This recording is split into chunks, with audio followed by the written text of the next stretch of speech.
আরও একটা নতুন ব্লগ নিয়ে তোমাদের সামনে চলে এসেছি। যেহেতু রেমাল ছিল সেজন্য আমাদের এখানে না ইলেকট্রিসিটির একটু সমস্যা ছিল এবং নেটওয়ার্কেরও প্রবলেম থাকার জন্য রেগুলার ব্লগ আমি দিতে পারিনি। আজকের ব্লগটাও একদম ছোট হলো, সাথে থাকবার জন্য অনুরোধ রইল। তোমরা কে কীরকম আছো জানিও।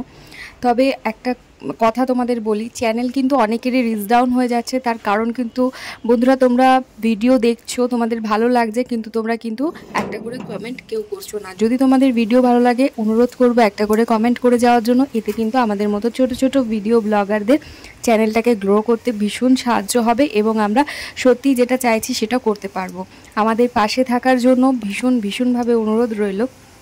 আর রেমাল তোমাদেরকে ঠিক কীরকম অবস্থায় রেখেছে তোমরা নিশ্চয়ই আমাকে জানিও। এটা আমার বাড়ির পরিস্থিতি, রেমালের পরের দিনের অবস্থা।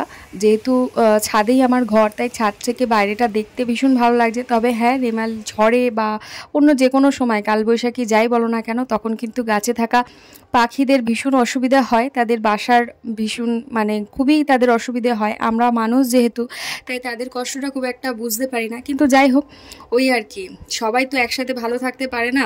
কেউ কখনো খারাপ, কেউ কখনো ভালো, এইভাবেই জীবন চলে। তো আমি তার পরের দিন, রেমালের পরের দিন, আমি আর মেয়ে একটু বাইরে বেরিয়েছিলাম। যেদিকে এসেছি এখানে বেশ শুকনোই ওয়েদার, খুব একটা বেশি ভিজে নয়। তো মেয়ে একটু খোলা মাঠে দৌড়াদৌড়ি করতে ব্যস্ত। যেহেতু ও এতটা সুযোগ সুবিধা পায় না, আমি অফিসে থাকার জন্য ওকে নিয়ে মাঠে যেতে পারি না। তাই বাচ্চা মানুষ, বুঝতেই পারছো, একটু মাঠ, খোলা রাস্তা এসব পেয়েছে মানেই বেশ আনন্দ, নিজেই পাখি হয়ে উঠতে চাইছে। যাই হোক, ওকে আর বাধা দিলাম না। তো আমাদের এদিকে যেহেতু অনেক বৃষ্টি বাদল হয়েছে, তাই রাত্রিবেলার মেনুতে ছিল খিচুড়ি আর ডিম ভাজা। মা আর মেয়ে সেটা খেয়েই শুয়ে পড়লাম। ভিডিও ভালো লাগলে অবশ্যই সাথে থাকার অনুরোধ রইল।